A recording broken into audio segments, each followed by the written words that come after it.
bagaimana membuktikan evolusi manusia secara fisik dengan menggunakan teori buah pisang. Ya, buah pisang itu artinya yang satu tandan ini nih. Pertama, kita ingin buatkan dulu rumus bahwa pisang ini tidak muncul dengan sendirinya. Nah, tapi dia muncul karena dimunculkan. Dalam konteks teori penciptaan tauhid, pisang ini diciptakan oleh Allah atau Tuhan. Dan pisang ini adalah makhluk juga, sama dengan kita. Tapi posisinya makhluk ini adalah bahan olahan kita untuk kita makan, kita gunakan. Nah, kalau kita gunakan sesuai dengan panduan teori penciptaan tauhid, maka keberadaan pisang ini membuat kita hidup sehat, bahagia karena makan pisang yang sehat, dan kemudian nanti mati masuk surga. Kalau diolah berdasarkan teori penciptaan tauhid. Tapi kalau diolah dengan teori evolusi, hasilnya ketaprak, tidak jelas ya. Nah, kemudian bagaimana menjelaskan teori evolusi dengan teori buah pisang? Nah, kita ambil dari sisir yang pertama. Menurut teori penciptaan tauhid tadi, Nabi Adam tingginya 27 meter, lebarnya 9 meter. Berarti dia adalah manusia raksasa. Jadi kita gunakan sebagai analogi. Nabi Adam itu pada posisi pertama, ciptaan pertama. Ini, dia raksasa. Nah, karena kesulitan hidup, muncul manusia kedua, muncul manusia, sampailah kita di sini manusia modern. Sudah masuk pada penghabisan. Sudah masuk pada fase penghabisan. Jadi kita pendek dan kecil. Kenapa pendek dan kecil? Karena sudah mengalami evolusi fisik dalam hitungan bisa jutaan tahun mungkin. Itu nanti kajian geologi ya. Jutaan tahun dari 27 meter yang besar sekali, kemudian karena kesulitan hidup terutama dalam bidang makanan, nah dia berubah pelan-pelan ya. Ini yang normal ya. Nah, kemudian karena kalau kita lihat dalam kasus pisang tertentu, bahkan di sini ada pisang-pisang kecil gitu. Nah, itu namanya evolusi yang tidak normal. Nah, ini kita sekarang di sini manusia modern. Jadi betul kalau menurut teori buah pisang bahwa kita saat ini sudah mendekati hari kiamat. Makin lama jangan dianggap hidup makin susah, makin ringan. Yang paling susah dalam hidup ini, dalam kota ini adalah mencari makanan. Mencari makanan. Makanan yang membawa orang berkelahi. Makanan yang membuat ini baku rebut. Ya? Jadi dari sini kita sudah memperkuat teori penciptaan tauhid bahwa kesulitan hidup terutama dalam mendapatkan makanan telah menyebabkan manusia berevolusi secara fisik semakin lama semakin kecil, semakin lama mengecil dari waktu ke waktu. Sampailah manusia modern yang hari ini yang paling tinggi itu cuma 2 meter. 2 meter saja paling tinggi. Itu pun hanya 1-2 saja. Secara umum itu antara 160 sampai 185. Dan tidak lama lagi kita tidak tahu lagi model bentuknya kita. Kenapa? Karena saking sulitnya hidup saat ini. Yang paling sulit adalah mendapatkan makanan. Siapa yang sarapan pagi di sini? Ya. Sedikit saja tuh. Sedikit saja. Siapa yang mau sarapan pagi dengan ayam lalapan? Mau semua kan? Mau.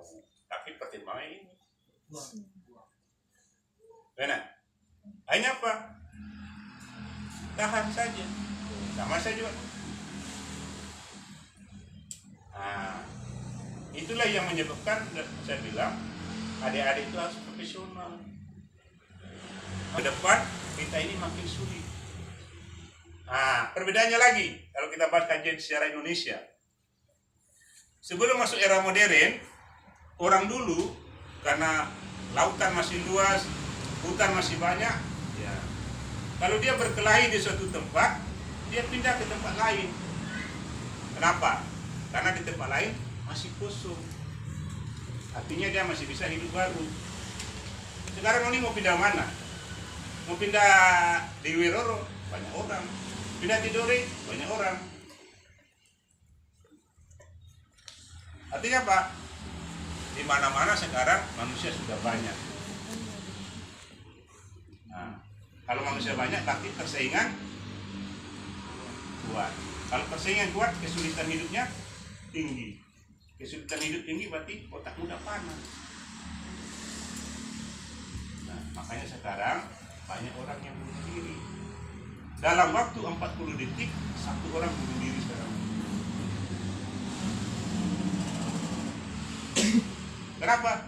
Karena saking sulitnya kita beradaptasi dengan diri kita, dengan lingkungan sosial dan lingkungan ekonomi. Ya, lihat. Jadi dari sini kita praktek, kita sudah lihat. Jangan dulu saya bahas yang lain ya. Yang paling pokok adalah makanan dulu. Dari kunci utama daripada orang evolusi itu adalah makanan. Kenapa ini lebih baik? Karena sumber makanannya lebih bagus. Makin lama makin kurang, makin kurang. Sekarang bahkan ada anak yang umur berapa tahun sudah mengalami gagal ginjal. Kenapa? Karena makanannya tidak alami lagi. Zat kimia semua.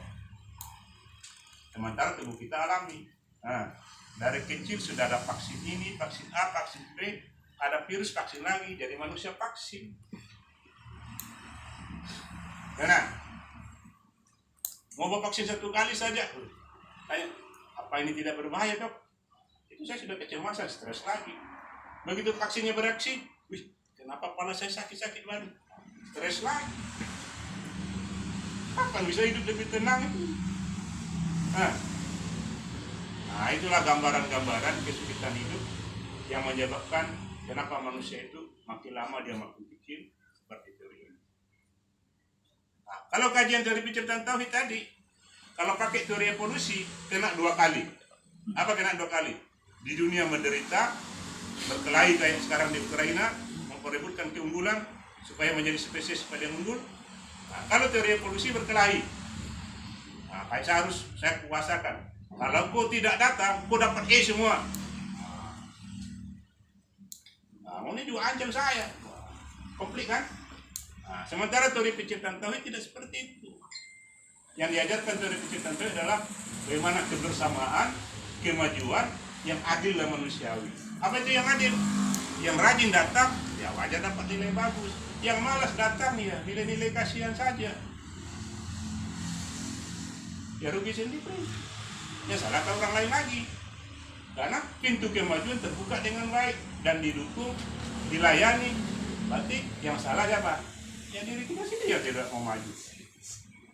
Dalam konteksnya rumah, kalau mengantuk sudah ada kasur, sudah ada bantal,